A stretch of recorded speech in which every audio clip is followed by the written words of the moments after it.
You all know that this is our first live class of this paid course. And in this class, first of all, I'm going to talk about how can we learn this language. And also, I'll talk about IPA pronunciation. IPA means International Phonetics Alphabet. How can we use IPA pronunciation in our daily speaking? I'll show you many things from this class.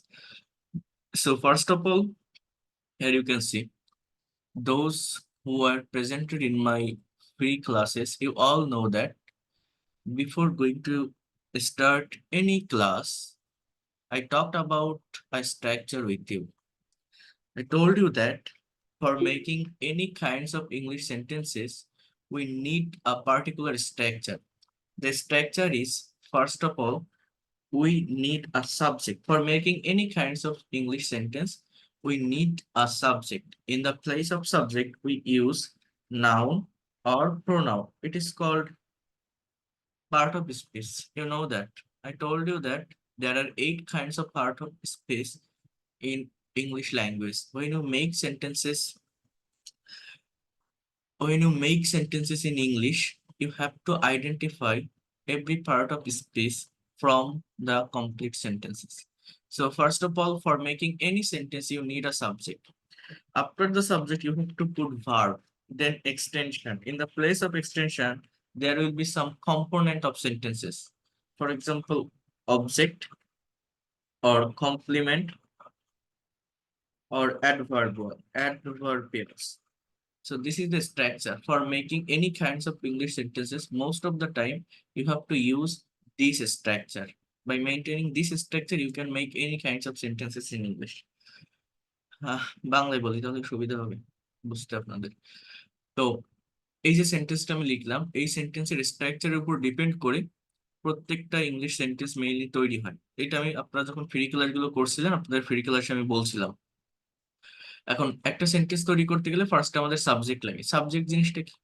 যে একটা কথা যখন ইংলিশে বলা হয় বা একটা কাজ যখন করা হয়, কেউ তো একজন করে, কেউ তো একজন বলে, যে কথাটা আমি বারবার বলছিলাম আপনাদের। একটা সেন্টেন্সের সাবজেক্ট কি হতে পারে? সাবজেক্ট হতে পারে আই, অথবা উই, অথবা ইউ, অথবা হি, অথবা সি, অথবা দে, হ্যাঁ, অথবা রহিম, করিম, এরকম নাম বা সর্বনাম অর্থাৎ নাউন বা প্রোনাউন, এগুলো একটা সেন্টেন্সের সাবজেক্ট হয়ে থাকে। এই সাবজেক্ট গুলো এরকম নির্দিষ্ট একটা সার্কেলের ভিতর সীমাবদ্ধ থাকে, ঠিক আছে?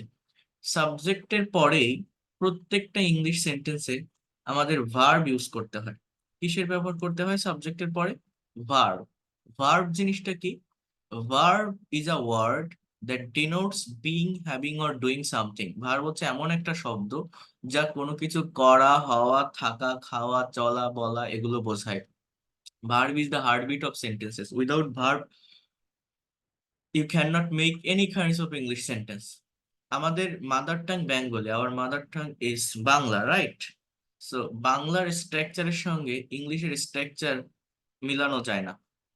বাংলার স্ট্রাকচার হচ্ছে সাবজেক্টের পরে অবজেক্ট বসে আর এবং ভার্ব লাস্টে বসে, বাট ইংলিশে হচ্ছে উল্টা, subject plus verb plus object. French language বা স্প্যানিশ ল্যাঙ্গুয়েজ, সে জায়গাতেও এরকম সাবজেক্টের পরে ভার্ব থাকে, দেন এক্সটেনশন থাকে। বাট এই বাংলা, তামিল, তেলেগু, হিন্দি এগুলোতে ভার্ব লাস্টে থাকে। এই জন্য এটা অনেকটা জটিল হয়ে যায় যখন আমরা ইংলিশে সেন্টেন্স ট্রান্সলেশন করি। কারণ ইংলিশে কথা বলতে গেলে বা একটা সেন্টেন্স ট্রান্সলেশন করতে গেলে আমাদের ব্রেনে আগে বাংলাটা চলে আসে, সেটাকে কনভার্ট করে আমরা ইংলিশে লেখার বা বলার চেষ্টা করি। তো কোনো কিছু বাংলায় ভাবলে সেটাকে যখন আমি ইংলিশে বলবো বা লিখবো, এটা আমাকে সবসময় মাথায় রাখতে হবে। ইংলিশ সেন্টেন্স মানে ভার্বটাকে সাবজেক্টের পরে বসাতে হবে, যেটা বাংলা সেন্টেন্সে থাকে না। তো যাই হোক, ভার্ব কি? যেটা কাজ করা বোঝায়, অ্যাকশন দেয়। এবং আমি এটা আপনারা যারা ফ্রি ক্লাস করছিলেন, আমি একটা কথা বলছিলাম, যারা ভোকাবুলারিতে দুর্বল, ভোকাবুলারি বলতে মূলত ভার্বের ভোকাবুলারি সম্পর্কে ক্লিয়ার কনসেপ্ট যদি থাকে, কিছু ইউজফুল ভার্ব আছে যেগুলো আমরা ডে টু ডে লাইফে ইউজ করি, এগুলো ভালোভাবে জানা থাকলে আপনার এই ভোকাবুলারি ডেভেলপমেন্টের জায়গাটা নিয়ে আর প্রবলেম থাকে না। অনেক ভালোভাবে আপনি এই এই ল্যাঙ্গুয়েজটাকে কভার করতে পারবেন, কারণ সাবজেক্ট একটা সার্কেলের ভিতর থাকে। আপনি যদি ভার্ব বসাতে পারেন, অবজেক্টটা অটোমেটিক্যালি চলে আসে। মূলত জানতে হয় verb. For example, I eat, eat মানে খাওয়া, আমি খাই। উই প্লে, প্লে মানে খেলা, আমরা খেলি, এরকম যেটা কাজ করা বোঝায় বা অ্যাকশন দেয়, এটাকে আমরা ভার্ব বলি, তাই না? ইউ ডু, ডু মানে করা। হি ড্রাইভ, এই ড্রাইভ মানে চালানো। শি ড্র, ড্রস মানে আঁকা। দে গো, গো মানে যাওয়া। রহিম স্পিক, স্পিক মানে বলা। সো এরকম ভাবে প্রত্যেকটা ইংলিশ সেন্টেন্সে সাবজেক্টের পরে আমরা ভার্ব বসে, আর ভার্ব যদি আপনি বসাতে পারেন, অবজেক্ট অটোমেটিক্যালি চলে আসে। একটু ওয়েট করেন, আমি সবই বুঝাই দিচ্ছি। অবজেক্ট অটোমেটিক্যালি চলে আসে। যারা একদমই দুর্বল, ভালোভাবে বোঝেন কিভাবে একটা সেন্টেন্স গঠন হয়। প্রথমে সাবজেক্ট, তারপরে ভার্ব, তারপরে অবজেক্ট। যেমন আমি খাই, কি খাই, এই অবজেক্টটা সিচুয়েশন অনুযায়ী অটোমেটিক্যালি পাওয়া যায়। আমি কি খাই, আপনি ভাত খান, ডাল খান, রুটি খান, চা খান, আপনি বসান। তাহলে আমরা এখানে কি বলতে পারি যে আই ইট রাইস, আমি ভাত খাই। এটা আমার একটা কমপ্লিট সেন্টেন্স। উই প্লে, আমরা খেলি। মানুষ কি খেলে? We play football, we play cricket, এরকম আপনি বলেন। এটা একটা কমপ্লিট সেন্টেন্স। আমরা কিন্তু এখানে ফুল স্টপ বসাতে পারি। ইউ ডু, তুমি করো, কি করো? ইউ ডু দা ওয়ার্ক, তুমি কাজ করো। এটা একটা কমপ্লিট সেন্টেন্স। হি ড্রাইভ, সে চালায়, কি চালায়? হি ড্রাইভস আ কার, সে একটা গাড়ি চালায়। এটা একটা কমপ্লিট সেন্টেন্স। সে ড্রস, সে আঁকে, সে ড্রস আ পিকচার, সে একটা ছবি আঁকে। এটা একটা কমপ্লিট সেন্টেন্স। কথাগুলো একটু বুঝবেন। দে গো, তারা যায়, কোথায় যায়? দে গো টু স্কুল, তারা স্কুলে যায়। রহিম স্পিক্স, রহিম বলে, কি বলে? রহিম স্পিক্স ইন ইংলিশ, রহিম ইংরেজিতে কথা বলে। তো এইভাবে আমরা এক একটা কমপ্লিট ইংলিশ সেন্টেন্স তৈরি করে থাকি। এখন বলছেন, আমি যে জিনিসটা আপনাদেরকে বলছিলাম যে সেন্টেন্সটা শুধু এইভাবে তৈরি করলে হয় না। একটা সেন্টেন্স আছে, তার আগে আরেকটা কথা বলি। যারা সেকেন্ড ফ্রি লাইভ ক্লাসে ছিলেন, আমি আপনাদের একটা বিষয় দেখিয়েছিলাম যে কিভাবে শর্ট ইংলিশ সেন্টেন্স থেকে অনেক লং সেন্টেন্স তৈরি করা যায়। মানে আপনি যে কোনো জায়গায় ইংরেজি শিখতে যান, যে কোনো প্রতিষ্ঠান, যে কোনো টিচারের কাছে আপনি স্পোকেন ইংলিশ শিখতে চাচ্ছেন, আপনি সেখানে শিখতে যান বা শেখেন, আপনার মেইনলি এই ধরনের সেন্টেন্স আপনাকে শিখাবে যে she writes a letter, I speak in English, they play football, you eat rice, he drives a car, he draws a picture. এরকম ভাবে হয়তো আপনাকে শিখাবে। কিন্তু আমরা কি এক একটা সেন্টেন্স এতটুকুর ভিতরে সীমাবদ্ধ রাখবো? আমরা কি একটা সেন্টেন্সকে লং করতে পারি না, বড় করতে পারি না? একটা সেন্টেন্সের ভিতর কি এক্সট্রা ইনফরমেশন আনতে পারি না? অ্যাডভার্বের ব্যবহার করে সেটা করা যায়। আমি আপনাদের সেকেন্ড ফ্রি লাইভ ক্লাসে দেখিয়েছিলাম যে how can we make long English sentences from short sentence. মনে করেন এই যে সেন্টেন্সটা তৈরি করলাম, এরকম তো সেন্টেন্স তৈরি করতে আপনারা পারবেন। কিন্তু সেন্টেন্স কি শুধু এতটুকুতেই সীমাবদ্ধ রাখা যায়? আমরা অনেকে এক একটা কথা বলে থেমে যাই। ইংলিশ স্পিকিং করতে গেলে কথা বাড়াতে পারি না, অনর্গল বলতে পারি না, একটা কথার ভিতর বেশি ইনফরমেশন নিয়ে আসতে পারি না। সেটা নিয়ে আসার ওয়েটা হচ্ছে আমার অ্যাডভার্বের ব্যবহার করা। দেখেন এই যে জায়গাটা আমি লিখলাম না, এখানে আমি কি লিখছি দেখেন? Object, complement, adverbial. এই অবজেক্ট জিনিসটা কি জানেন? এই স্ট্রাকচারটা খুব ভালোভাবে একটু বোঝেন। কোন সেন্টেন্সের ভার্বকে, কাকে? ভার্বকে যদি হোয়াট অ্যান্ড হুম দ্বারা প্রশ্ন করা হয়, তাহলে অবজেক্ট পাওয়া যায়। আর অ্যাডভার্ব হচ্ছে কোন সেন্টেন্সের ভার্বকে যদি হাউ মানে কিভাবে, হোয়ার মানে কোথায়, হোয়েন মানে কখন, হয় মানে কেন, এই ওয়ার্ড গুলো দ্বারা প্রশ্ন করা হয়, তাহলে অ্যাডভার্ব পাওয়া যায়। আর এই কমপ্লিমেন্ট জিনিসটার মানে হচ্ছে পরিপূরক। এটা আমি দেখাই দিচ্ছি। তো আগে একটু বোঝেন, এই যে সেন্টেন্সের সাবজেক্ট ভার্ব, এটা হচ্ছে আমার অবজেক্ট। এটা অবজেক্ট আমি বুঝবো কিভাবে? আমি যদি রাইসটাকে প্রশ্ন মানে ইটটাকে প্রশ্ন করি, আমি খাই, কি খাই? হট, ভাত খাই। তাহলে এই হট দিয়ে প্রশ্ন করলে অবজেক্ট পাওয়া যায়, এটা আমার অবজেক্ট। তো এইখান থেকে এই সেন্টেন্সকে আরো বড় করা যায় এই অ্যাডভার্বের ব্যবহার করে। মনে করেন আমি ভাত কিভাবে খাই, how do I eat rice, how do you eat rice. আমি যদি বলি আমি খুব ধীরে সুস্থে ভাত খাই, স্লোলি ভাত খাই।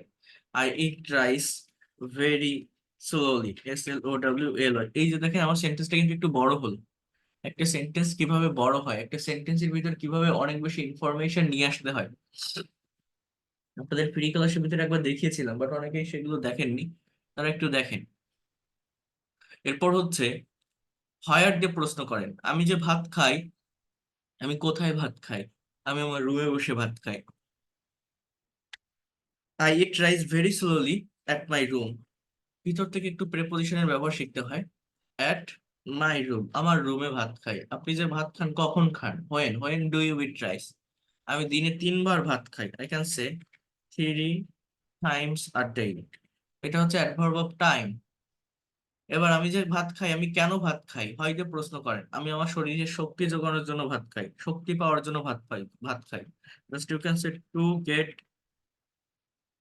Energy in my body. To get energy in my body. তাহলে টোটাল সেন্টেন্সটা আমার ছিল কতটুকু? এই রাইসের এখানেই ফুল স্টপ ছিল। এইখান থেকে একটা সেন্টেন্সকে এই বডি পর্যন্ত নিয়ে আসলাম, কত বড় করলাম, একটা সেন্টেন্সের ভিতরে অনেকগুলো ইনফরমেশন আনলাম কিভাবে? অ্যাডভার্বের ব্যবহার করে। এই যে ভেরি স্লোলি, এই কথাটাকে বলা হয় adverb of manner. At my room, এটাকে বলা হয় adverb of place. 3 times a day, এটাকে বলা হয় adverb of time. Two get energy in my body, এটাকে বলা হয় অ্যাডভার্ব অফ রিজন। এটা হচ্ছে ইংলিশে ফ্রি হ্যান্ড রাইটিং ডেভেলপ করার সব থেকে ইফেক্টিভ স্ট্র্যাটেজি, সব থেকে ইফেক্টিভ ওয়ে। এই ওয়েটা বা স্ট্র্যাটেজিটা ফলো করেই যে কোনো শর্ট সেন্টেন্সকে লং সেন্টেন্সে পরিণত করা যায়, যে কোনো সেন্টেন্সের ভিতর এক্সট্রা ইনফরমেশন অ্যাড করা যায়। এর থেকে ইফেক্টিভ আর কোনো ওয়ে হতে পারে না ফ্রি হ্যান্ড রাইটিংটাকে ভালোভাবে ডেভেলপ করার জন্য। কিভাবে করতে হবে? ভার্বকে ডাবল বেস ওয়ার্ড দ্বারা কোশ্চেন করতে হবে, খুবই সিম্পল। উই প্লে, আমরা খেলি। কি খেলি? ফুটবল খেলি। তো দ্যাট ইজ অবজেক্ট, এটা আমার অবজেক্ট। এইবার এটাকে আপনি আরো বড় করেন। আমরা যে ফুটবল খেলি, আমরা কিভাবে ফুটবল খেলি? আমি যদি বলি আমরা খুবই ভদ্রতার সাথে খেলি, মানে কিভাবে, মানে কি জানেন? এই যে হাউ দিয়ে প্রশ্ন করা হলে কিভাবে বোঝায়, কিভাবে মানে আপনার আচরণটা কেমন, এটাকে বলে অ্যাডভার্ব অফ ম্যানার। আপনার বিহেভিয়ারটা কেমন? আমি ধীরে সুস্থে খাই। আমি যদি বলি আমি দ্রুত ফুটবল খেলি, অর্থাৎ I play football very quickly, আমি কিলিয়ান এমবাপ্পের মতো খেলি, দৌড়াই।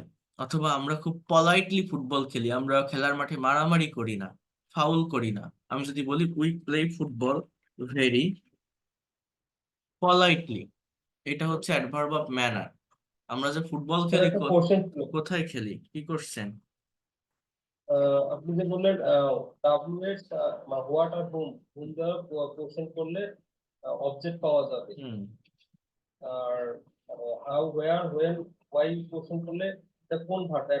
অ্যাডভার্বিয়াল ভার্ব না মুড ভার্ব কোশ্চেন করা হয়েছে? হাউ, কথা বোঝেন হোয়েন, না? ওয়্যার, এই এটাকে কোনটা? সাবজেক্ট, একটা সেন্টেন্সের সাবজেক্ট কি? উই।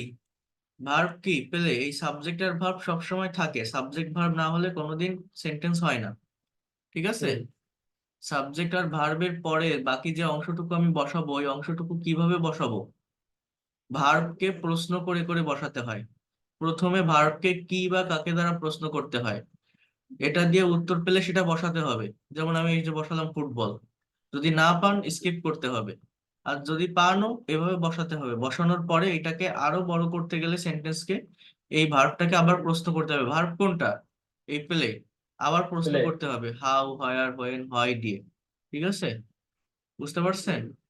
প্রশ্ন করলে সেন্টেন্স এটা বড় দিয়ে হতে প্রশ্ন থাকবে। করলে তাহলে অ্যাডভার্বিয়াল ভার্ব পাওয়া যাবে।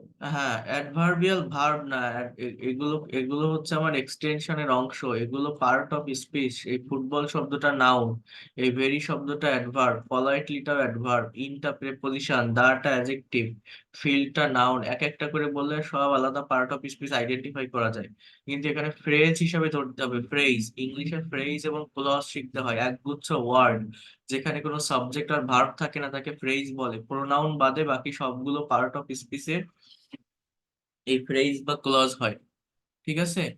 তো এই এইগুলোকে আমি বলছি যে অ্যাডভার্বিয়াল ফ্রেজ।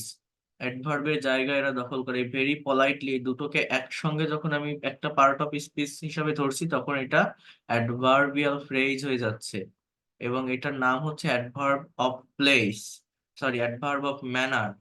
এটার নাম হচ্ছে অ্যাডভার্ব অফ প্লেস। ঠিক আছে? এরপর কি? অ্যাডভার্ব অফ টাইম নিতে হবে। কিভাবে? আমরা যে ফুটবল খেলি, এই প্লেটাকে প্রশ্ন করেন আমরা কখন ফুটবল খেলি। আমরা বিকাল বেলায় ফুটবল খেলি। অ্যাট আফটারনুন, আফটারনুন এটা হচ্ছে অ্যাডভার্ব অফ টাইম। আপনি কেন ফুটবল খেলেন? আমি শারীরিক ব্যায়াম করার জন্য খেলি, বা আমার শরীরটাকে ফিট রাখার জন্য খেলি। You can say to do physical exercise. To do না বলে ফর ডুইং ও বলা যায়, ফিজিক্যাল এক্সারসাইজ। দেখেন সেন্টেন্স আমার বড় হলো, তাহলে এই অ্যাট আফটারনুন কি? Adverb of time. To do physical exercise কি? Adverb of reason. তাহলে এইভাবে যে কোনো সেন্টেন্সের ভার্বকে ডাব্লিউএইচ ওয়ার্ড দ্বারা কোশ্চেন করলে একটা সেন্টেন্স বড় হতে থাকে, লম্বা হতে থাকে। হ্যাঁ, এটাই হচ্ছে নিয়ম। ইউ ডু দা ওয়ার্ক, তুমি কাজ করো, তুমি কিভাবে করো, কোথায় করো, কখন করো, এটা একজন মানুষের প্র্যাকটিক্যাল সিচুয়েশনের উপর ডিপেন্ড করে। এবার একটা প্রশ্ন আছে, কি করছেন বলেন? ওই ডাব্লিউ ওয়ার্ড আমি কি আগে পরে যে কোনো একটা বসাতে পারবো, নাকি এভাবে serial how fire when why এভাবে সিরিয়ালি বসাতে হবে? এই যে সিরিয়ালটা লিখলাম, এই সিরিয়াল মেনটেন করে বসাবেন। অ্যাডভার্ব একটা নির্দিষ্ট অর্ডার মেনটেন করে, সেটা হচ্ছে ম্যানার, প্লেস, টাইম, রিজন। আগে ম্যানার বসা যায়, এমপিটি। অর্থাৎ হাউ দিয়ে প্রশ্ন করলে আগে হাউ দিয়ে প্রশ্ন করতে হবে, তারপর হায়ার, তারপর হোয়েন, তারপর হয়। মানে বলছি যে হয় দিয়ে যদি আমি আগে করি, হয় দিয়ে পরে করি, না, তাহলে কোনো অসুবিধা হবে কি? তাহলে অসুবিধা হয়, গ্রামাটিক্যালি এটা রং সেন্টেন্স হয়ে যায়। সেন্টেন্সের টাইম আচ্ছা, সবসময় শেষে রাখতে হয়। সবার আগে ম্যানার রাখতে হয়, তাই- ম্যানারের পর প্লেস, তারপর টাইম, তারপর রিজন বসাতে হয়। ঠিক আছে? এগুলো যখন অ্যাডভার্বের চ্যাপ্টার আপনারা ডিটেলসে পড়বেন তখন এগুলো পাবেন। হ্যাঁ, অ্যাডভার্বের ডিটেলস চ্যাপ্টার আছে, এই দেখেন, মনে করেন এই যে অ্যাডভার্ব, এগুলোকে আমি কি বললাম? মনে পড়ছে যে অ্যাডভার্বিয়াল ফ্রেজ বললাম, আমি মাত্র বললাম না যে জিনিসটাকে বলা হয় অ্যাডভার্বিয়াল ফ্রেজ। এই দেখেন, এই যে অ্যাডভার্বের যখন আপনি ডিটেলস ক্লাস পাবেন, just wait a minute। এই অ্যাডভার্ব, এই দেখেন এখানে ডিটেলস অ্যাডভার্ব কি, কিভাবে হয়, কত প্রকার, সব দেওয়া আছে। হ্যাঁ, ম্যানার কি, প্লেস কি, টাইম কি। তো এইখানে দেখেন এই যে লেখা আছে যে অ্যাডভার্ব একটা নির্দিষ্ট অর্ডার মেনে চলে, সেটা হচ্ছে ম্যানার, প্লেস, টাইম। যেমন he reads his lesson carefully in his room at 10 AM। এইটা একটা কারেক্ট সেন্টেন্স, কিন্তু এইটা একটা incorrect sentence. He reads his lesson at 10 AM in his room carefully. কেন? কারণ এইখানে 10 AM টাইম আগে দিছে, তারপর প্লেস দিছে, তারপরে ম্যানার দিছে, বাট হবে হচ্ছে ম্যানার প্লেস টাইম, এমপিটি। তো এরকম বিষয়গুলোকে মেনটেন করতে, এখানে যেমন দেখেন এই যে একটা এক্সারসাইজও আছে যে হুইচ অন ইজ কারেক্ট। এখানে কারেক্ট কোনটা? এই দ্বিতীয়টা কারেক্ট, কারণ আগে গর্জিয়াসলি এটা adverb of manner, in his house এটা প্লেস, অ্যাট 2 PM এটা টাইম। হ্যাঁ, আগে টাইম বসানো যাবে না। সেই এই অর্ডারটাই মেনটেন করবেন, এই যেটা আমি এখানে লিখেছি।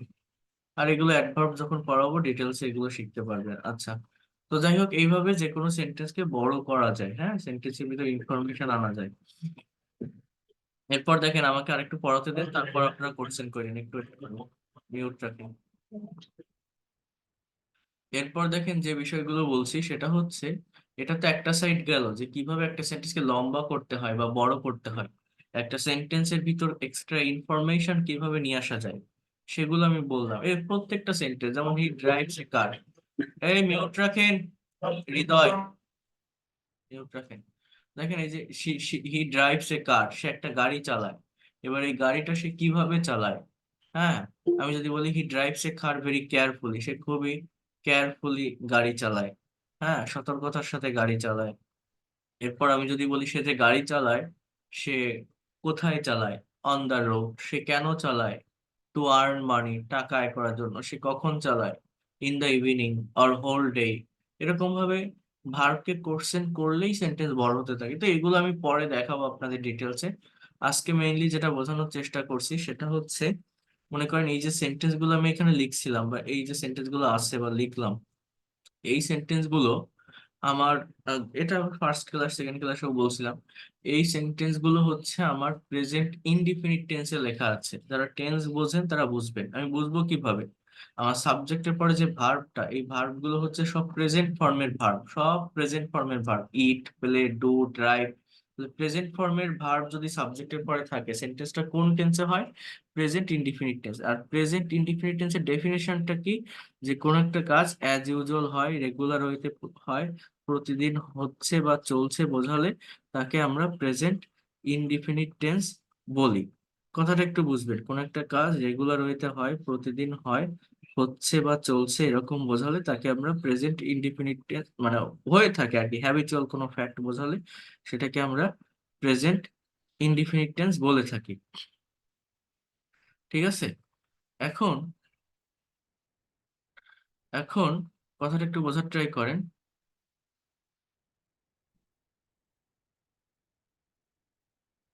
একটু ভালোভাবে বুঝবেন আমার কথাগুলো। আমি যখন প্র্যাকটিক্যালি কারোর সঙ্গে কমিউনিকেশন করব বা ইংলিশে কনভারসেশন করব, তখন আমাদের কি করতে হয়? তখন আমাদের জাস্ট একটু বোঝার ট্রাই করবেন, একটা কথাকে বিভিন্ন টাইমে, বিভিন্ন সেন্সে পরিবর্তন করতে হয়। আবারও বলছি, একটা কথাকে বিভিন্ন টাইমে পরিবর্তন করতে হয়, কখনো একটা টাইমে রেখে কথা বলা যায় না। এই কথাকে বিভিন্ন টাইমে পরিবর্তন করার ক্ষেত্রে আমাদের টেন্সের স্ট্রাকচার শেখা লাগে। টেন্স না শিখলে কখনো টাইমকে পরিবর্তন করা যায় না। এখন টেন্সের স্ট্রাকচারটা মূলত হচ্ছে বিভিন্ন ভার্বের ফর্মের ব্যবহার করা। এই যে ভার্বগুলো এখানে আমি লিখছি, ইট, প্লে, ডু, ড্রাইভ, ড্র, এই প্রত্যেকটা ভার্বের পাঁচটা করে ফর্ম থাকে, পাঁচটা। V1 বা প্রেজেন্ট ফর্ম, V2 বা পাস্ট ফর্ম, V3 বা past participle form, V4 present participle form, V5 যেটাকে বলা হয় থার্ড পার্সন ফর্ম। তো এই যে ভার্বের বিভিন্ন ফর্ম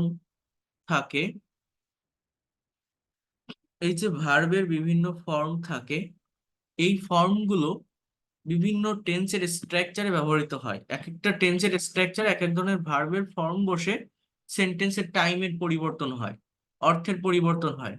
যেমন আমি আপনাদের ওই ফ্রি ক্লাসের মধ্যে বলছিলাম যে আমি যদি একটা কনভারসেশন ক্রিয়েট করে দেখা, একটা স্যাম্পল কনভারসেশন, ফর এক্সাম্পল মনে করেন এ এবং বি, দুইজন মানুষ, দুইজনের ভিতরে একটা কনভারসেশন হচ্ছে। এ বি কে বলছে যে তুমি কি ভাত খেয়েছো, তুমি কি রাতে ভাত খেয়েছো, have you eaten dinner at night, have you eaten rice at night? হ্যাঁ, তুমি কি রাতে খেয়েছো? এটা প্রেজেন্ট পারফেক্ট টেন্সের সেন্টেন্স। খেয়েছো। বি বলছে না আমি খাইনি, I have not eaten my dinner. আমি এরকম বললাম, I have not eaten my dinner. এরপর বি আবার বলছে যে তুমি কি এখন ভাত খাইতেছো? এ কে বলছে যে আর ইউ ইটিং নাও? এখন এ বলতেছে যে আমি তো সকালেই খেয়েছিলাম, I ate rice in the morning. আমি তো সকালেই ভাত খেয়েছিলাম, তুমি কখন খাবে? বি কে বলছে, বি বললো যে আমি এখনো খাইনি, তো বি কে আবার বলছে যে তুমি কখন খাবে, তো ইংলিশটা কি? When will you eat? So এই যে মনে করেন এই তিনটা লাইনই থাক, আমি এখানে একটা কনভারসেশন তৈরি করলাম।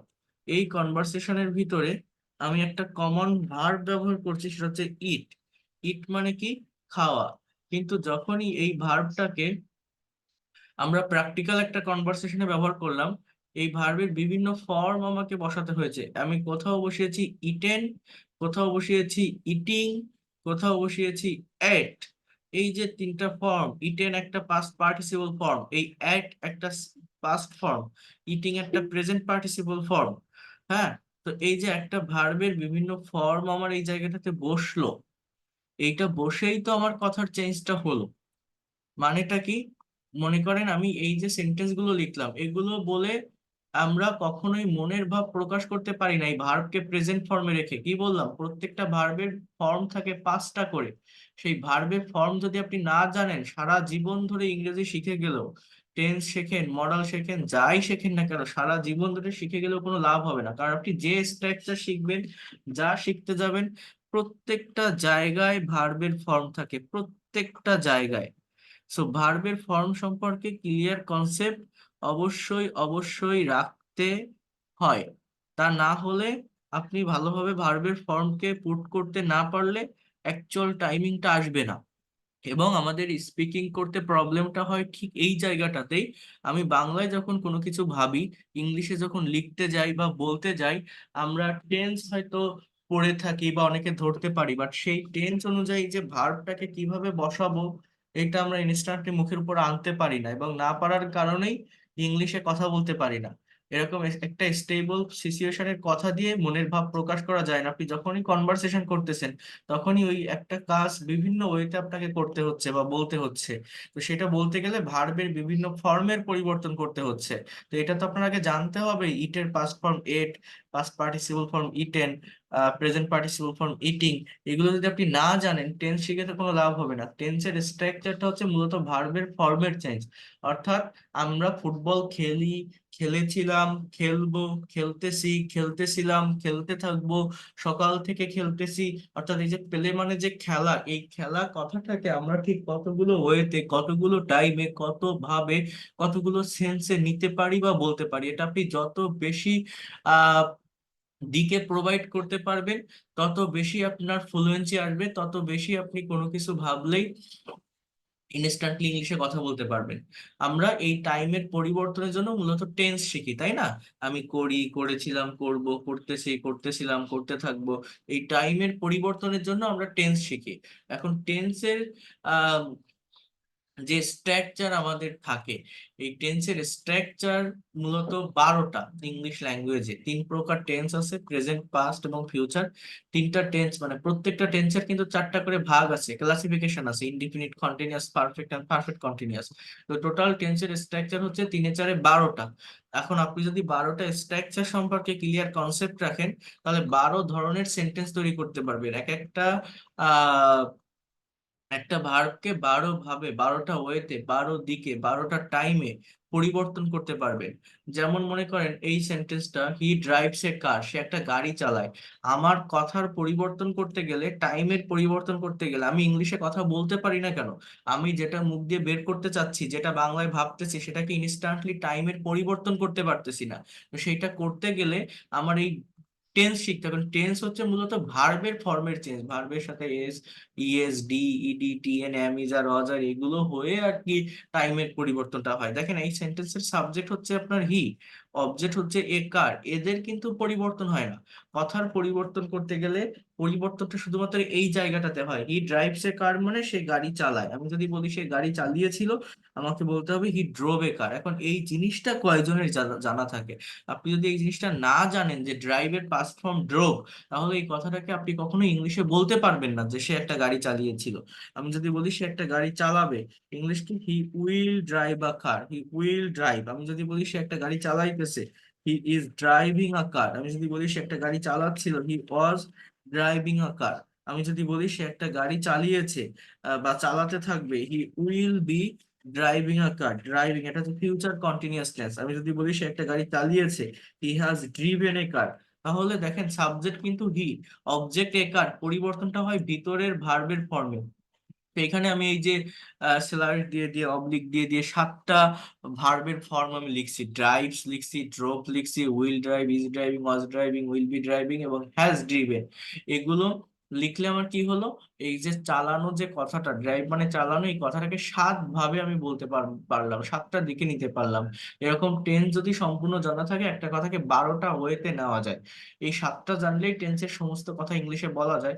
বাকিগুলো সব এদের সাথে অনেকটা মিক্সড বা কানেক্টেড হয়ে যায়, এই জন্য ওগুলো শেখার অতটা প্রয়োজন হয় না।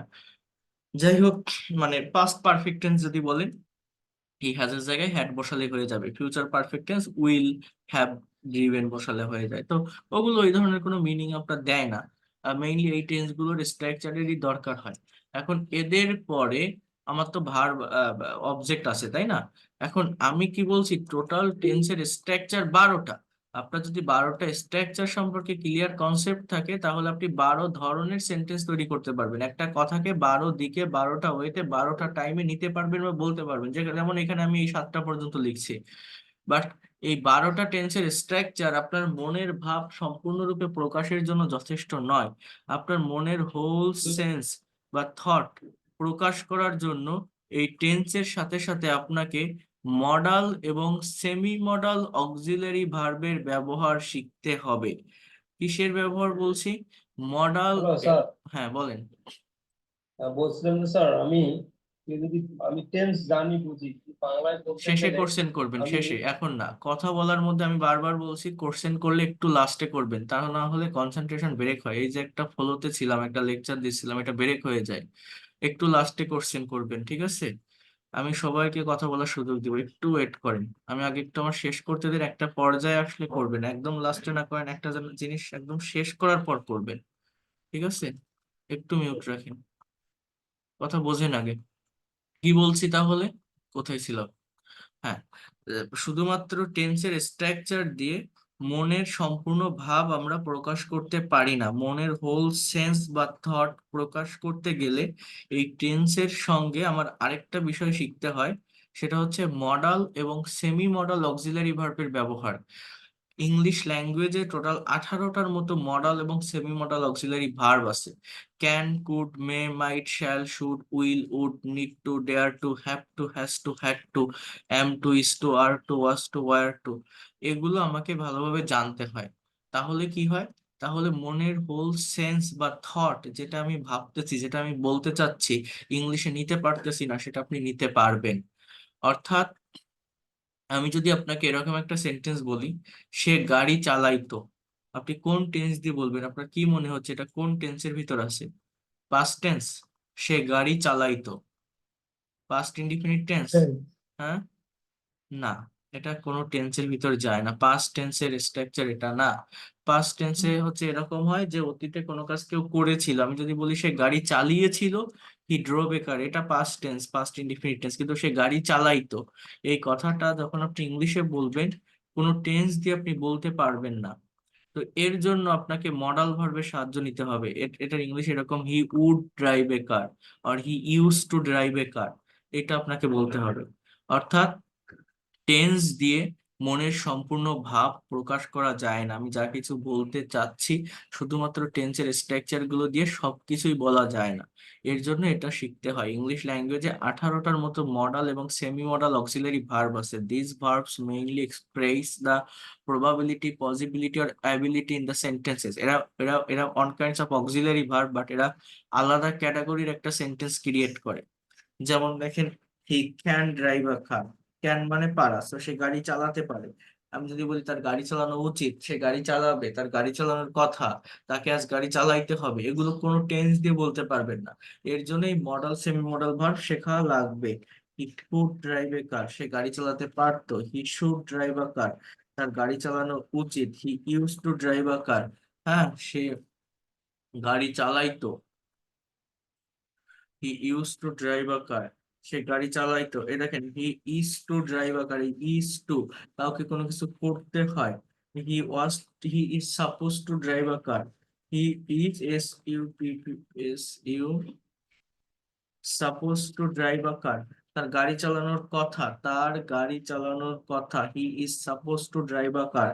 এরপর মনে করেন আমি যদি বলি he has to drive a car, has to drive, তাকে গাড়ি চালাতে হবে। আমি যদি বলি he had to drive a car, তাকে গাড়ি চালাতে হয়েছিল। তাহলে সাবজেক্ট হি, অবজেক্ট এ কার, পরিবর্তনটা হয় ভিতরে ভার্বে। তো আমি কি বলছি? আমার মূলত জানতে হবে, 1 নাম্বার পয়েন্ট হচ্ছে এই ল্যাঙ্গুয়েজটা শিখতে গেলে ভার্বের ফর্ম সম্পর্কে কনসেপ্ট রাখতে হবে। কারণ আমি যে স্ট্রাকচারে শিখি না কেন, সব স্ট্রাকচারে এক এক ধরনের এক এক মেইন ভার্বের ফর্ম বসে। তো ভার্বের ফর্ম জানার পর আমার টেন্স শিখতে হবে। টেন্সে 12টা স্ট্রাকচার আছে। আর কি বলছি যে টেন্সের স্ট্রাকচার দিয়ে মনের সম্পূর্ণ ভাব প্রকাশ করা যায় না। এর জন্য আমাকে আবার শিখতে হয় মডাল এবং সেমি মডাল। প্রায় 18টার মতো মডাল বা semi modal auxiliary verb English ল্যাঙ্গুয়েজে আছে। তো 12টা টেন্স, 18টা মডাল ভার্ব, 30টা স্ট্রাকচার যদি আপনার জানা থাকে, whatever you think in Bengali you will be able to speak in English. আপনাকে কেউ আটকাতে পারবে না। আপনার জাস্ট টেন্সের স্ট্রাকচার এবং মডাল সেমি মডাল স্ট্রাকচার যদি জানা থাকে, যদি আপনি ভালোভাবে বুঝতে পারেন, শুধু জানলে হবে না, সেন্টেন্স গুলোকে negative interrogative, negative interrogative, double UE short যুক্ত ইন্টারোগেটিভ এইভাবে করতে হয় প্রসেসিং করে এগোতে হয়। তো এই 30টা স্ট্রাকচারের এই মানে সেন্স যদি আপনি বুঝতে পারেন, টাইমিং যদি আপনি বুঝতে পারেন, ভার্বকে যদি সঠিকভাবে ব্যবহার করতে পারেন, ইংলিশ ল্যাঙ্গুয়েজ শেখার জন্য এর বাইরে আর কোনো ধরনের স্ট্রাকচারের প্রয়োজন হয় না। এইটা দিয়েই টেন্স, মডাল এবং সেমি মডাল ভার্বের ব্যবহার দিয়েই সমস্ত কথা বলা যায়। বাট এই প্রত্যেকটা স্ট্রাকচারে একটা রিভার্স স্ট্রাকচার আছে, সেটা হচ্ছে প্যাসিভ ভয়েস। অর্থাৎ যদি প্যাসিভের স্ট্রাকচারটা একটু ভিন্ন, সেটা আমি পরে দেখাবো। বাট এটাই হচ্ছে মেইন কথা। মেইনলি আমরা যখন ইংলিশে কথা বলতে যাই, আমাদের টাইমের পরিবর্তন করতে হয়, থট বা সেন্সের পরিবর্তন করতে হয় কারোর সঙ্গে কমিউনিকেশন করতে গেলে। এই পরিবর্তনটা করার জন্য আমরা মূলত বিভিন্ন প্রতিষ্ঠানে বিভিন্ন টিচারের কাছে টেন্স শিখি। এখন টেন্সটা মূলত হচ্ছে কি? টেন্সটা হচ্ছে মূলত ভার্বের ফর্মের চেঞ্জ। এক একটা টেন্সে এক এক ধরনের মেইন ভার্বের ফর্ম বসে। তো সেইভাবে ভার্বের ফর্মকে সঠিকভাবে ব্যবহার করে টেন্সের স্ট্রাকচারে দিয়ে আমরা সেন্টেন্স তৈরি করি। এবং একজনের সঙ্গে কনভারসেশন বা কমিউনিকেশন করতে গেলে এই বিভিন্ন টেন্সে সেন্টেন্স গুলো চলে যায়, ডিভাইডেড হয়। আরেকটা কথা হচ্ছে, শুধুমাত্র টেন্স দিয়ে মনের সম্পূর্ণ ভাব প্রকাশ করা যায় না। আমি যা বাংলায় এক্সপ্রেস করতেছি, বাংলায় যে কথাটা বলতে চাচ্ছি, এটাকে ইংলিশে বলা যায় না সম্পূর্ণভাবে শুধুমাত্র টেন্স দিয়ে। এর জন্য আমাদেরকে মডাল এবং সেমি মডাল অক্সিলারি ভার্বের ব্যবহার শিখতে হয়। তাহলে আপনার মনের হোল সেন্স বা থটটাকে আরো ব্রডেন্স করা যায়, আরো বাড়ানো যায়। Whatever you think in Bengali, you will be able to speak in English. তো আমি আপনাদের দুইটা বিষয় দেখালাম। একটা হচ্ছে, প্রথমে যেটা দেখালাম যে সেন্টেন্স কিভাবে বড় হয়, এই ভার্বকে ডাব্লিউএইচ ওয়ার্ড দ্বারা কোশ্চেন করলে সেন্টেন্স লম্বা হতে থাকে, সেন্টেন্সের ভিতর এক্সট্রা ইনফরমেশন আসতে থাকে। তো সেন্টেন্স কিভাবে লম্বা হয় বা বড় হয়, এই একটা বিষয় আমি দেখালাম।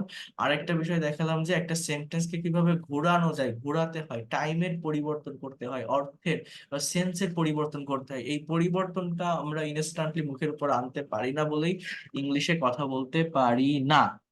এই গেল দুইটা বিষয়। আমার কথা কি এই জায়গাটা বুঝতে পেরেছেন আপনারা? এখন আপনারা কোশ্চেন করেন এখানে, বুঝতে পারছেন? আমার প্রশ্ন ছিল, টেন্সে আমাকে যদি বাংলায় কি কোশ্চেন করে, আমি এটা বাংলায় পাস্ট ইনডিফিনিটে নিটার কন্টিনিউয়াসে নিতে যাই, আমার একটু প্রবলেম হয়। সঠিকভাবে অ্যাপ্লাই করতে পারি না। এগুলো শিখতে পারবেন যখন টেন্সটাকে আমরা ডিটেলসে পড়বো, তখন এগুলো আপনার একদম সলভ হয়ে যাবে, কোনো সমস্যা থাকবে না, অনেক ভালোভাবে হবে। ভাবলাম প্রচুর যে এটা পরিমাণে। খুব বিশেষ কোনো ইয়ে আছে নাকি। না না না, এইসব বিশেষ কোনো কিছুতে শেখা যাবে না। প্রচুর পরিমাণে প্র্যাকটিক্যাল প্র্যাকটিক্যাল সেন্টেন্স আছে, এক্সাম্পল আছে, সেগুলো সলভ করে করে আপনার এটা কমপ্লিট করতে হবে। আপনি সেন্স অটোমেটিক্যালি বুঝে যাবেন যদি আপনি একটা বার এক্সারসাইজ করতে পারেন ভালোভাবে। বুঝতে পারছেন? এগুলো যখন টেন্সটা ডিটেলসে পড়বো তখন পাবেন। বলেন, আর কি কি বলছেন বলেন। স্যার, আমাদের কে কি বার গুলো দেওয়া যাবে, যে আগের থেকে আমরা বার গুলো মুখস্থ করে রাখলাম, হ্যাঁ, ভার্ব তাহলে আমি মনে হয় ভার্ব সুবিধা কখনো হয়। মুখস্থ করে রাখতে পারবেন না, দিলে ওইভাবে রেখেই দিবেন। ওগুলো আমি পড়াবো, এই ক্লাসে আমি পড়াবো, প্র্যাকটিস করাবো, এক্সারসাইজ করাবো ভার্ব গুলোকে, ঠিক আছে? ওগুলো নিয়েও ভাবতে হবে। আমি যা যা আপনাদের এত কিছু ভাবা লাগবে না, আমি যেভাবে দেখাই যাচ্ছি, যা করাচ্ছি, যা বলছি, সেগুলো একটু বোঝার ট্রাই করেন। কোনো কিছু নিয়ে প্রেশার নেওয়ার দরকার নেই, চাপ নেওয়ার দরকার নেই। আপনি যদি বুঝতে নাও পারেন, তাও শুধু দেখেন, শোনেন। আমার যে নোট করতে হবে, মুখস্থ করতে হবে, আলাদা করে টাইম দিতে হবে, নাথিং, কিছুই করা লাগবে না। জাস্ট এই ক্লাসগুলো রেগুলারিটি মেনটেন করে করবেন, আর বাকি দায়িত্বটা আমার উপর ছেড়ে দেন। আমি আপনাকে প্র্যাকটিক্যালি ল্যাঙ্গুয়েজটা শিখাই দিব। এই এতক্ষণ যে কথাটুকু আমি বললাম, যা যা দেখালাম, এগুলো কি মনে হয় না ইম্পর্টেন্ট বা কাজে লাগার মতো? এগুলো জি স্যার, সম্পর্কে জি আমার স্যার, অজ্ঞতা ছিল। হুম? ভোকাবুলারি পিডিএফ ফাইলটা দিয়ে দিয়ে। হ্যাঁ, দিব। তো স্যার, পার্টিসিপেলের অর্থ কি? পাস্ট পার্টিসিপল মানে হচ্ছে ভার্বের ফর্ম, এটা ভার্বের থার্ড পারসন ফর্ম, ভার্বের থার্ড ফর্ম। এই ফর্মটা আমার বিভিন্ন টেন্সের স্ট্রাকচারে ব্যবহৃত হয়। আমার কথাটা একটু বোঝেন। টেন্সের স্ট্রাকচার বলতে, আমার যখন অ্যাক্টিভের স্ট্রাকচার থাকে, আমার যখন অ্যাক্টিভের স্ট্রাকচার থাকে, তখন পারফেক্ট টেন্স গুলোতে ভার্বের পাস্ট পার্টিসিপল ফর্ম বসাতে হয়। আমার কথা কি বুঝতে পারছেন? হ্যাঁ। জি জি। আর যখন আমার প্যাসিভ ভয়েসে সেন্টেন্স করি, তখন প্রত্যেকটা স্ট্রাকচারে, সেটা ইনডিফিনিট টেন্স হোক, অথবা কন্টিনিউয়াস টেন্স হোক, অথবা পারফেক্ট টেন্স হোক, হ্যাঁ, যে কোনো টেন্সে, আমার ভার্বের পাস্ট পার্টিসিপল ফর্ম বসাতে হয়। এই জন্য এই পাস্ট পার্টিসিপল ফর্মটা জানা খুবই গুরুত্বপূর্ণ বা খুবই ইম্পর্টেন্ট। এটা জাস্ট কি একটা ভার্বের form which is used in forming perfect tense and passive tenses. Okay, and sometimes it is used as an adjective. এই ভার্বের ফর্মগুলো যখন, এই ভার্বের যে পাস্ট পার্টিসিপল ফর্ম বা প্রেজেন্ট পার্টিসিপল ফর্ম, হ্যাঁ, ভার্বের সঙ্গে আইএনজি যুক্ত যে ভার্বগুলো আছে এগুলো যখন মেইন ভার্ব হিসাবে বসে না, এগুলো অন্যান্য পার্ট অফ স্পিচ হিসেবেও বসতে পারে। হ্যাঁ, এই ভার্বের পাস্ট পার্টিসিপল ফর্ম গুলো অ্যাডজেক্টিভ হিসেবে বসে। এইসব পরে আমি শেখাবো, আপনারা জানতে পারবেন। যেমন মনে করেন আই, হ্যাঁ দেখেন, আই বয়েল দ্য এগ, এর বাংলা অর্থ আমি ডিমটা সিদ্ধ করেছিলাম। আই বয়েল দ্য এগ, এটা এই বয়েল মানে সিদ্ধ করা, বুঝছেন? এর পাস্ট পার্টিসিপল হচ্ছে বয়েলড, ইডি। হ্যাঁ, বা পাস্ট ফর্ম আমি হ্যাভ দিয়ে লিখি, I have boiled the egg, আমি ডিমটা সিদ্ধ করেছি। তো হ্যাভ প্লাস ভার্বের পাস্ট পার্টিসিপল ফর্ম, হ্যাঁ, আমি ডিমটা সিদ্ধ করেছি, তাহলে এই বয়েলটা এখানে মেইন ভার্ব এই সেন্টেন্সে। কিন্তু আমি যদি এরকম একটা সেন্টেন্স বলি, আই এট বয়েলড এগ, এর বাংলা অর্থ হচ্ছে আমি সিদ্ধ ডিম খেয়েছিলাম। আমি সিদ্ধ ডিম খেয়েছিলাম, এখানে এই এটটা মেইন ভার্ব, এটার পাস্ট ফর্ম, এটা পাস্ট ইনডিফিনিট টেন্স। আর এই যে বয়েলড, এটা আমার কোনো ভার্ব না, এটা এই এগ অর্থাৎ এই ডিমকে মডিফাই করে। এটা একটা অ্যাজেক্টিভ, এটা অ্যাজেক্টিভ। তো যখন সাবজেক্টের পরে বসে অ্যাকশন দেয় তখন এটা মেইন ভার্ব হয়, যখন অন্য কোনো নাউনকে ইন্ডিকেট করে বসে তখন এই ভার্বের পাস্ট পার্টিসিপল ফর্ম গুলো ভার্ব থাকে না, অ্যাজেক্টিভ হয়ে যায়। এগুলো শিখবেন পরে, অনেক কিছু আছে। তো যাই হোক, এটা হচ্ছে আমি দুইটা দিক আপনাদেরকে দেখালাম, যে এই ল্যাঙ্গুয়েজটা শিখতে গেলে আমাকে প্রথমত ভার্বের ফর্ম জানতে হবে, টেন্স জানতে হবে, মডাল সেমি মডাল ভার্বের ব্যবহার জানতে হবে, আর একটা হচ্ছে প্যাসিভ জানতে হবে। এবং এই বিষয়গুলোই আমরা সামনের ক্লাসগুলো থেকে ধারাবাহিকভাবে করতে থাকবো। এটা হচ্ছে আপনার আউটলাইন।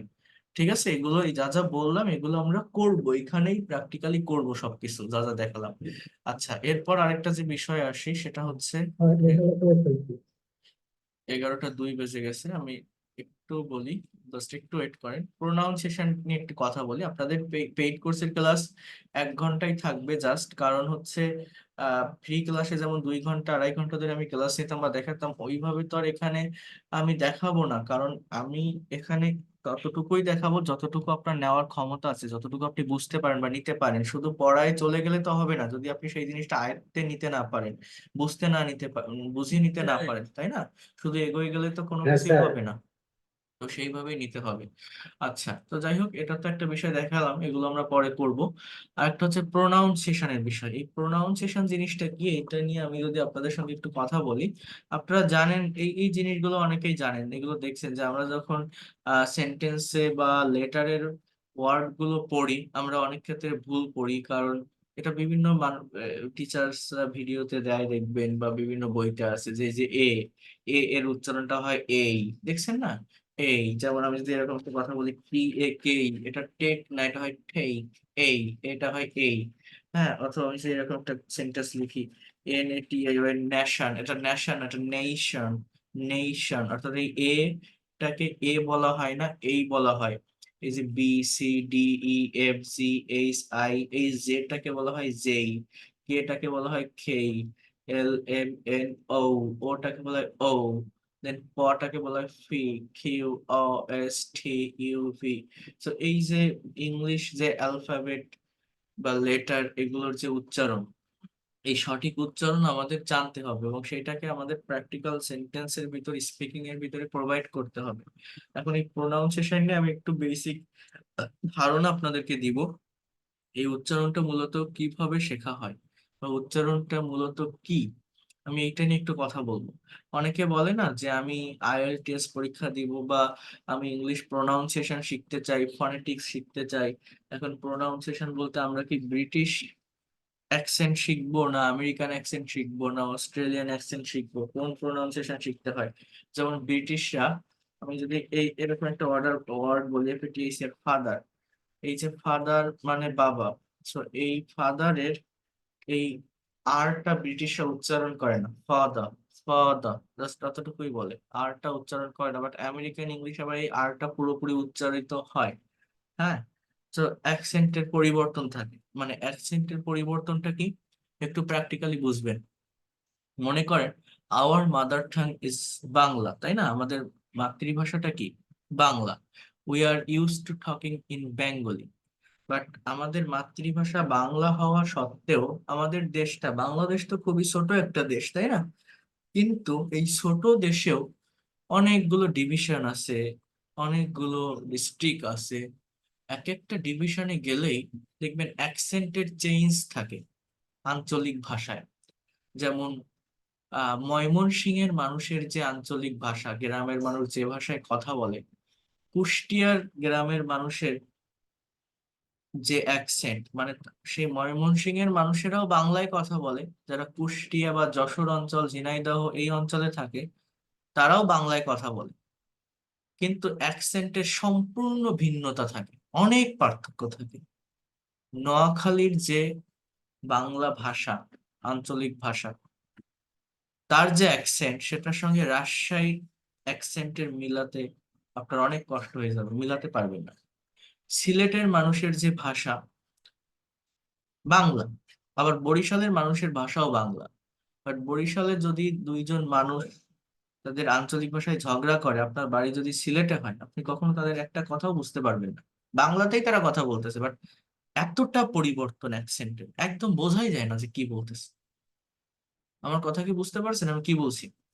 আমাদের মাদার টাং বাংলা, মাতৃভাষা বাংলা, বাট বাংলা হওয়া সত্ত্বেও প্রত্যেকটা জায়গায় আমাদের অ্যাকসেন্টের পরিবর্তন হয় না? প্রত্যেকটা ডিভিশনে গেলেই দেখবেন অ্যাকসেন্টের একটু একটু একটু একটু করে পরিবর্তন হয়ে যাচ্ছে, তাই না? সবাই বাংলায় কথা বলে, বাট কথা বলা সত্ত্বেও অ্যাকসেন্টের পরিবর্তন হয়ে যাচ্ছে। কিন্তু পরিবর্তন হওয়া সত্ত্বেও আমাদের কিন্তু একটা ফর্মাল ল্যাঙ্গুয়েজ আছে। ফর্মাল ল্যাঙ্গুয়েজ আছে বলতে, মনে করেন আপনার বাড়ি রাজশাহী, আরেকজনের বাসা চিটাগাং, আরেকজনের বাসা নোয়াখালী, আরেকজনের বাসা বরিশাল। এখন চারজন চার জায়গা থেকে ঢাকায় এসে উঠছে, একটা মাল্টিন্যাশনাল কোম্পানিতে জব করে, এবং চারজনই খুব শিক্ষিত, ওয়েল এডুকেটেড। ঠিক আছে? এখন সেই চারজন যখন একটা মিটিং এ বসবে, যে কোনো একটা বিষয় নিয়ে মিটিং করতে পারে, একজন আরেকজনের কলিগ, তো তারা কি তাদের ওই আঞ্চলিক ভাষায় কথা বলবে? তারা একটা ফর্মাল ল্যাঙ্গুয়েজে কথা বলবে, যাতে সবার কথা সবাই বুঝতে পারে। যেমন এই যে আমি এখন আপনাদের সঙ্গে লেকচার দিচ্ছি, আমার হোম টাউন হচ্ছে খুলনাতে। এখন খুলনার আঞ্চলিক ভাষা মনে করেন এরকম বলে যে, এই স্যামরা, তুই কনে গিলির, কনতে আইসির, আজকে আমাকে বাড়ি যাবি নির, কালকে ভাত খাবি নির, এরকম করে কথা বলে। বাট আমি তো আমার সেই আঞ্চলিক ভাষায় আপনাদের সামনে এখন লেকচার দিচ্ছি না। আমি চেষ্টা করছি যতটা পারা যায় ফর্মাল ওয়েতে বা শুদ্ধ ভাষায় বলার, যাতে করে আমার কথাগুলো সবাই বুঝতে পারে, সবার বোধগম্য হয়। কারণ এইখানে আপনারা একজন ওয়েস্ট বেঙ্গল থেকে আছেন, একজন সিলেট থেকে আছেন, একজন চিটাগাং থেকে আছেন, একজন বগুড়া থেকে আছেন, একজন ঢাকা থেকে আছেন, এক একজন এক এক অঞ্চলের।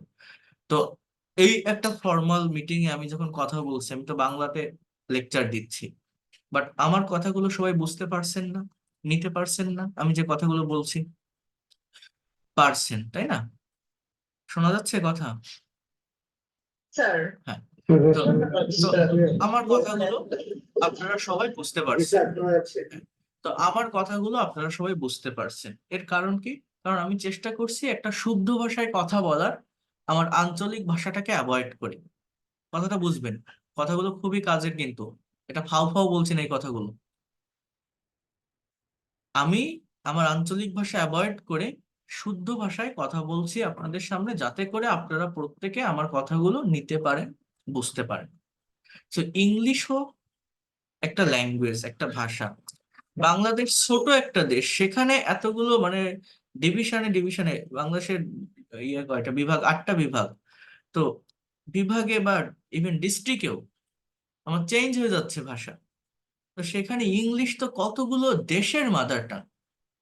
আয়ারল্যান্ড বলেন, স্কটল্যান্ড বলেন, ইংল্যান্ড বলেন, ওয়েলস বলেন, আপনার মানে টোটাল যে ইউকে, ইউনাইটেড কিংডম, আর ইউএসএ, অস্ট্রেলিয়া, নিউজিল্যান্ড, এতগুলো দেশের মাদার টাং বা ওরা মেইনলি ইংলিশ ব্যবহার করে কথা বলে থাকে। এবং এক এক একটা দেশ কত দূরে, তাহলে সেখানে অ্যাকসেন্টের পরিবর্তন কেন হবে না, যেখানে একটা দেশের এক একটা ডিভিশনে পরিবর্তন হয়ে যাচ্ছে, আর সেটা তো এক একটা দেশ, এই পরিবর্তন হওয়াটা তো স্বাভাবিক, তাই না? কিন্তু আপনার বাড়ি না আমেরিকায়, না ইংল্যান্ডে, না অস্ট্রেলিয়ায়, আপনি কি করবেন? আপনি কোন অ্যাকসেন্ট ব্যবহার করবেন? তাহলে আমার বাড়ি খুলনায় বলে আপনি যদি খুলনায় আসেন, আপনি কি খুলনার ভাষায় কথা বলবেন বা বলতে পারবেন না? আপনি একটা শিক্ষিত মানুষ হলে একদম শুদ্ধ ভাষায় কথা বলবেন, যাতে করে তারা আপনার কথাগুলো বুঝতে পারে। শুদ্ধ একটা বাংলা আমাদের আছে। আমার কথা কি বুঝতে পারছেন আমি কি বললাম? অর্থাৎ আমি অস্ট্রেলিয়ায় যাব বলে আমার অস্ট্রেলিয়ান অ্যাকসেন্ট শিখতে হবে, ইংল্যান্ডে যাব বলে ইংলিশ অ্যাকসেন্ট শিখতে হবে, বিষয়টা এরকম না।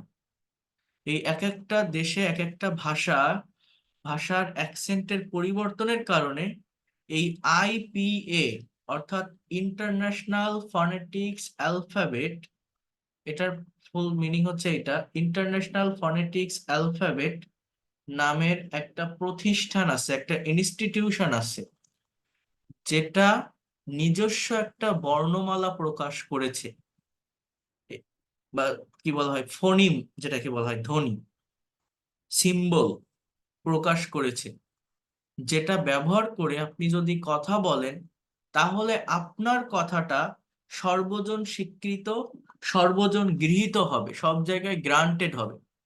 এখানে কি লেখা আছে দেখেন, এই যে বিভিন্ন ভাষার ভিন্ন ভিন্ন বর্ণমালা থাকার কারণে ভাষার উচ্চারণগত পার্থক্য দেখা যায়, এই সমস্যা দূর করার জন্য ইন্টারন্যাশনাল ফনেটিক্স অ্যালফাবেট কর্তৃক নিজস্ব বর্ণমালা প্রদান করেছে, যেটি সকল ভাষাভাষী দেশের মধ্যে প্রযোজ্য এবং আইপিএ ব্যবহারের মাধ্যমে সকলের উচ্চারণটা সঠিক রাখা যায়।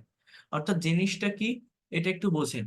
আমি কি বলছি, আমাদের এক একজনের আঞ্চলিক ভাষা এক এক রকম হওয়া সত্ত্বেও আমি যে একটা শুদ্ধ ভাষায় এখন লেকচার দিচ্ছি আপনাদের সামনে, এবং আপনারা আমার কথাগুলো বুঝতে পারছেন, এরকম ইংলিশে আপনার ওই British accent, American accent, Australian accent এর ভিতর না গিয়ে একটা সঠিক অ্যাকসেন্টে কথা বলার জন্য, অর্থাৎ আপনার কথাটা যাতে সব জায়গায় গ্রান্টেড হয়, সবাই যাতে আপনার কথাটা বুঝতে পারে, তার জন্য আপনি যদি আইপিএ মেনটেন করে প্রোনাউন্সিয়েশন করেন, তাহলে সেটা সব থেকে ইফেক্টিভ হবে, প্রত্যেকে নিতে পারবে আপনার কথাগুলো।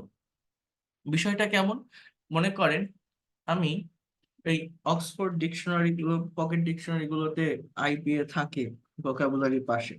মনে করেন এই যে একটা ওয়ার্ড, এই ওয়ার্ডটা আমি কি লিখছি একটু দেখেন তো, এডুকেশন, তাই না? এটার উচ্চারণ কি? এডুকেশন। আ- এডুকেশন। এখন এই যে এডুকেশন। ওয়ার্ড, এই ওয়ার্ডের এডুকেশন। কথাটা একটু বোঝেন, এডুকেশন। এই ওয়ার্ডের কিছু আইপিএ ফোনিম আছে। অর্থাৎ এই আইপি, আমি আগে এখানে আরেকটু আসি। আমাদের ইংলিশ ল্যাঙ্গুয়েজে যেমন 26টা লেটার আছে না, 5টা ভাওয়েল আছে, আপনার 21টা কনসোনেন্ট আছে, এরকম আছে তো। এই আইপিএ তেও এই ভাওয়েল কনসোনেন্ট আছে। আইপিএ তে টোটাল ফোনিম হচ্ছে 44টা। এর ভিতরে 24টা ভাওয়েল, 24টা কনসোনেন্ট আছে এবং 20টা ভাওয়েল আছে। এর ভিতর থেকে আবার 12টা মনোপথং আছে, 8টা ডিপথং আছে, 6টা ট্রিপথং আছে।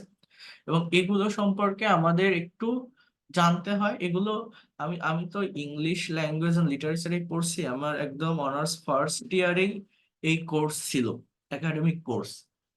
তো তখন থেকেই আমার ওই 10 মার্ক থাকতো, আমার এখনো মনে আছে, লিসনিং অ্যান্ড স্পিকিং এর যে কোর্সটা, সেখানে 10 মার্কের এই আইপিএ প্রোনাউন্সিয়েশন থেকে কোশ্চেন আসতো। অর্থাৎ আইপিএ ওয়ার্ড থাকতো, সেটাকে ইংলিশ ওয়ার্ডে কনভার্ট করতে হতো, আবার ইংলিশ ওয়ার্ড থাকতো, সেটাকে আইপিএ ওয়ার্ডে কনভার্ট করতে হতো। তো এখানে দেখেন, এই যে এ, ইংলিশের যে লেটার, এটার আইপিএ সিম্বল দেখতে এরকম, ই আই, অর্থাৎ এ এর উচ্চারণটা হয় এই, বি আই, এরপর একটা ক্লোন আছে দেখা যাচ্ছে, এটা হচ্ছে এই ক্লোনটা দেয় এই জন্য বিটাকে টেনে বলতে হয়, দীর্ঘ ই, বি, এরকম, সি, ডি, ই, এফ, জি। দেখেন এই জি এর আইপিএস সিম্বল দেখতে কেমন, ডি, থ্রি, আই, এরপর একটা কোলন, এটাকে বলে জ, জ সাউন্ড, ডি, যে ডি এর পরে এই থ্রির মতো দেখা যাচ্ছে, এগুলো সব আইপিএস সিম্বল, জ সাউন্ড। এইস, আই, জে, জ, এই, জেই। আবার এই অন্ত্যেষ্টিয় যেটা, এটা এটা আবার এই যে জে এর মতো থাকে, কে, এল, এম, এন, ও। এই দেখেন, এই ও বলি না আমরা, আমরা বলি স্পোকেন ইংলিশ, বাট না, এটা হচ্ছে স্পোকেন ইংলিশ, স্পোকেন ইংলিশ। ও, ও। এই উল্টো দিকে একটা ই আছে, এটাকে বলে স সাউন্ড, আর উ, ইউ সাউন্ড যেটা, এটা উ। সো অ, উ, অর্থাৎ ও। হ্যাঁ, স সাউন্ড এটা। পি, কিউ, অ, এস, টি, ইউ। দেখেন এই ইউ এর উচ্চারণটা কেমন, ইউ এর আইপিএটা কেমন, জে, ইউ, এরপর একটা কোলন। এই যে জে, জ, মানে এটা অন্তস্তীয় বা ইয়, এটার জন্য এই জে এর মতো এই সিম্বলটা ব্যবহার করা হয়। এই জন্য দেখবেন ইন্ডিয়ান একটা ক্রিকেট প্লেয়ার আছে না, যুবরাজ সিং বলে, আবার কেউ কেউ বলে ইউবরাজ সিং। কেন বলে?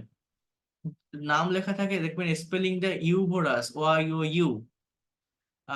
আবার বলে যুবরাজ, তারপরে এই যে আছে না যাদব, এই যে আহ, একটা নায়ক আছে এই যে পশ্চিম বাংলায়, যশ, ইয়াশ, এরকম বলে, ইয়াশ বলে কেউ, আবার কেউ বলে যশ। এই যে উমেশ যাদব, হুম, আবার ইয়াদব, হ্যাঁ, YADAV, বাট উচ্চারণ করে দেখবেন যাদব। এটা এই আইপি আর মেইন ওয়ার্ডের প্রবলেম, অনেকে বুঝতে পারে না, এর জন্য এরকম উচ্চারণ হয়। হ্যাঁ, কারণ মেইন ওয়ার্ডে দেখলে এটা আমার ইউ থাকে, ওয়াই থাকে, ইয় থাকে, বাট আইপিএ তে করতে গেলে জ সাউন্ড চলে আসে। এগুলো আমি দেখাচ্ছি, আর একটু ওয়েট করেন। এরপর দেখেন VIV, W X Y Z। এখন আমি যেটা বলছি আপনাদের সেটা হচ্ছে, এই যে একটা ওয়ার্ড আমি লিখছি এডুকেশন, এইটাকে আমি যদি আইপিএ তে কনভার্ট করি, তাহলে সেইটা দেখতে কেমন লাগে একটু বোঝার ট্রাই করেন। দেখে আমি আহ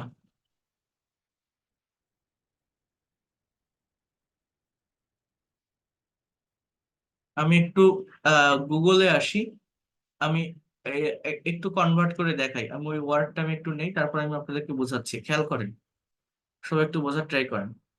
এই যে, এই যে পেয়েছি এখানে, এই আইপিএ মানে এই এডুকেশন শব্দটাকে আমি যদি আইপিএ তে কনভার্ট করি, তখন আমার এরকম একটা শব্দ আসতেছে, এরকম একটা লেখা আমার আসতেছে, লেখাটা একটু দেখেন। এই যে এই লেখাটা হচ্ছে আমার এই এডুকেশনের আইপিএ সিম্বল গুলো, ফোনিম গুলো। প্রথমে এই যে যেটা দেওয়া আছে এটা হচ্ছে আমার ই, খেয়াল করেন। এরপরে এই এই ডি ইউ এখানে লেখা না, এই ডি ইউ তে এরা দিছে D3 ইউ। এই D3 মূলত আইপি এর জ সাউন্ড, জ, জ সাউন্ড। তাহলে এটা ই এর পরে জ হচ্ছে, এরপর আছে ইউ, এজু। এরপর এই যে একটা স্ট্রেস, উপরে যদি স্ট্রেস থাকে, চাপ দিয়ে কথাটা বলতে হয়, অর্থাৎ এখানে একটা চাপ দিতে হয়। দেন ক, ই, আই, এই ই আই এটা একটা ডিপথং, এই সাউন্ড এটা, এই ক দিয়ে এই সাউন্ড। এরপরে দেখেন এই যে ফাংশনের মতো একটা সাউন্ড, এই যে এফ, এফ এর মতো একটা সাউন্ড দেখা যাচ্ছে, অর্থাৎ এই যে এই সাউন্ডটা, এই যে এফ যেটা, এই যে সিম্বলটা দেখছেন, এটাকে বলে স সাউন্ড। বাংলায় যে তালিবস্য আছে না, তালিবস্য, এই স সাউন্ড। আর এই উল্টো দিকে অ, অ, দেন ন। তো এই যে জিনিসটা, এটা আমি তো আইপি সিম্বল বুঝি। এটা আমি যদি বুঝে এটার উচ্চারণ যদি আমি করি, মানে এটাকে স্কিপ করে, এটা এটা না দেখে আমি যদি এইটার উচ্চারণ করি, তো উচ্চারণটা এরকম হয়, এডুকেশন, এই কর উপরে চাপ দিতে হয়, এডুকেশন, এডুকেশন, নট এডুকেশন আর এডুকেশন। এটা কি হচ্ছে, এডুকেশন, জ, এডুকেশন। তো এই এডুকেশনকে আপনি যদি এডুকেশন উচ্চারণ করেন, এটা আপনি আমেরিকায় করবেন বা ইংল্যান্ডে করবেন বা অস্ট্রেলিয়ান করবেন, সবাই আপনার কথাটা বুঝতে পারবে, এটা সর্বজন গ্রান্টেড হবে, সর্বজন স্বীকৃত হবে। আমার কথা কি এবার কেউ বুঝতে পারছেন আমি জিনিসটা আসলে কি বললাম বা কি বুঝালাম? কেউ কি বুঝতে পারছেন? তো প্রত্যেকটা লেটারের, প্রত্যেকটা ওয়ার্ডের, প্রত্যেকটা সেন্টেন্সকে এরকম আইপিএ তে কনভার্ট করা যায়, বাট আমি এখন আপনাদের আইপিএ শিখাবো না। আইপিএ এর উপরে অনেক ক্লাস করতে হয়, অনেকগুলো সেশন আছে, সেগুলো আমরা পরে দেখব। বাট সিম্পল ধারণা যেটুকু দিলাম এটুকু নিয়ে রাখেন। এখন প্রোনাউন্সিয়েশনের জন্য আপনারা যেটা করবেন, আপনারা যেহেতু বেসিক থেকে আমরা শুরু করতেছি, সেটা হচ্ছে এই যে ফাইলটা দেখালাম, এইটা আপনারা এক্সারসাইজ করবেন। অর্থাৎ ইংরেজির যে 26টা লেটার আছে এদের সঠিক প্রোনাউন্সিয়েশন হচ্ছে এইগুলো, এখানে দেওয়া আছে। মানে এদের ভিতর থেকে যেটা আমাদের কনফিউশন ক্রিয়েট করে, যেগুলোর সঙ্গে আমরা অভ্যস্ত নেই, যেমন এখানে লেখা আছে দেখেন, যেগুলো বেশি মনে রাখতে হবে, অর্থাৎ এই লেটার গুলোর প্রোনাউন্সিয়েশন যদি আপনি সঠিক শেপে করতে পারেন, তাহলে আপনার অনেক অনেক মানে প্রায় 50 থেকে 60% প্রোনাউন্সিয়েশন অনেক সুন্দর লাগবে শুনতে, একটা ভালো শেপে চলে আসবে। যেমন এটাকে বলবেন এই, এই, জেই, খেই, ও, ফি, কিউ, অ, টি, ডাব্লিউ। তাহলে এটা যদি আপনি 3 বার 4 বার পড়েন, এই, জেই, খেই, ও, ফি, কিউ, অ, টি, ডাব্লিউ, অর্থাৎ এই লেটার গুলোকে যখন আপনি একটা সেন্টেন্সের ভিতর পাবেন, তখন যদি এইভাবে উচ্চারণ করেন, আপনি ইমাজিন করতে পারবেন না যে আপনার প্রোনাউন্সিয়েশনটা কত সুন্দর লাগতেছে, কত সুন্দর শোনাচ্ছে আপনার কথাগুলো। স্যার যেমন আর এর উচ্চারণটা একটু করেন তো। অ, অ, অ, র অ, ফুলভাবে ফুটবে না, অ, র ফুটবে না। অ, ঠিক আছে, দেখেন, Peter, Peter, Peter, Piper, pick up, pick up, pickled peppers. এগুলো হচ্ছে টাং টুইস্টার। এই টাং টুইস্টার গুলো পড়লে কি হয় জানেন? মুখের জড়তা কাটে, ফ্লুয়েন্সি বাড়ে। আপনারা নেক্সট ক্লাসে আহ এই টাং টুইস্টার গুলো প্র্যাকটিস করবেন। আমি এই পিডিএফটা পাঠিয়ে দিলে প্র্যাকটিস করে আমাকে ভয়েস রেকর্ড পাঠাবেন, দেখি আপনারা কেমন করতে পারেন প্রোনাউন্সিয়েশন টপিক সেন্টেন্স গুলো। যেমন দেখেন, পিক পকেটিং ইন পাবলিক, আমার কথাগুলো আগে একটু শুনবেন আপনারা, হ্যাঁ, তারপরে আমি বলছি, আগে একটু শোনেন। Pickpocketing in public transport portrays a painful picture. The 33 thieves thought that they thrilled the throne throughout Thursday. মানে আমি একটু বড় বড় করে দেখাই। Picture of prominent poet P.B. Shelley portrayed the perfection of poetry arena. দেখেন, আমি একটু বড় করে ধরি। এই যে একটা sentence, Mr. Tongue Twister tried to train his tongue to twist and turn to learn later teeth. অর্থাৎ আমি এটা এইভাবে বলছি না যে mister tongue twister try to train his tongue to twist and turn to learn letter T, এরকম না। আমার এই টটার উচ্চারণ হবে ঠ এর মতো। মিস্টার ঠাং টুইস্ট ঠর, ঠর, টটা কিসে হবে? ঠ। Try to train his tongue to twist and turn to learn letter T. দেখেন, পটা হবে কার মতো? ফ এর মতো, পটা ফ এর মতো। তাহলে papa please, papa please pay, not pay, এটা এরকম না। Papa please pay the payable payment of pen paper and pencil to the paper house, এরকম না।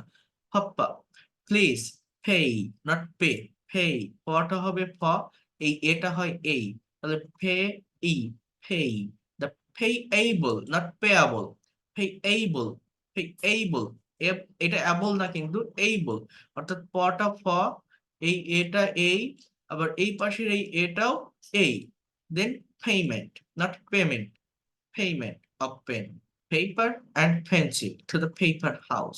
তাহলে কি দাঁড়াচ্ছে? Papa please, papa please pay the payable payment of pen paper and pencil to the paper house। দেখেন, বোঝার try করেন। টটা হবে ঠ এর মতো, এটা হবে এই, তাহলে টেক, নট টেক। এটা আমরা কি বলি? Take the total team in the tea garden to take the taste of every tea spoon of tea in the tea time, না। Take the total team in the tea garden to take the tea, to take the taste of every teaspoon of tea in the tea time. Take the total, not total. Tota tha, a ota o. So total, total. Oh, not o কিন্তু o হয় না, কখনোই না। Oh, so take the total team in the tea garden to take the taste of every teaspoon of tea in the tea time. Canadian Coffee House KFC campaign for chocolate cake in Cambodia campaign catches the concentration of Cambodians. এটাকে আমরা বলি concentration, না। এই কটা খ হবে, মানে এই সিটা খ হবে, এই টটা ঠ হবে, এই এটা এই হবে, তাহলে টোটাল উচ্চারণটা দাঁড়ায় concentration. T I O N, স, স উচ্চারণ হয়। So power, not power. Power.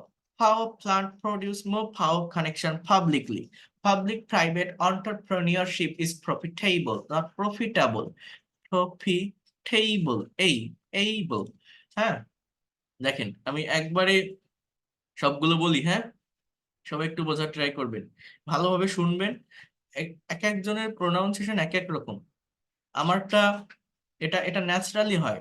কথা বুঝতে পারছেন? আপনারা যখন প্রোনাউন্স করবেন দেখবেন অনেকের অনেক সুন্দর শোনাবে।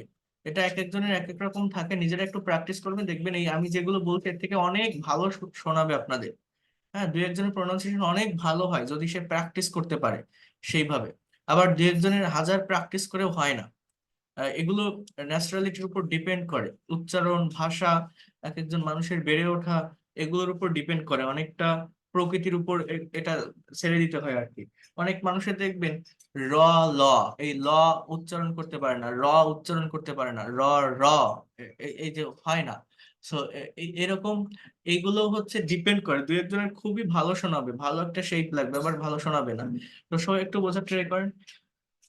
এরপর কি, এই যে pronouncing tongue twister T is tough text. Talented teacher technically teach the T sound when taking by using T. Capital city Cairo is crowded with kids to compete in the cricket tournament. The caretaker of Cairo arranges a carnival for the day, not day, এটাকে আমরা day বলি না, day, ড, এটা হচ্ছে a, so day। They call, এটা আমরা call বলি না, call, দেখেন ক টা খ, এটা অ।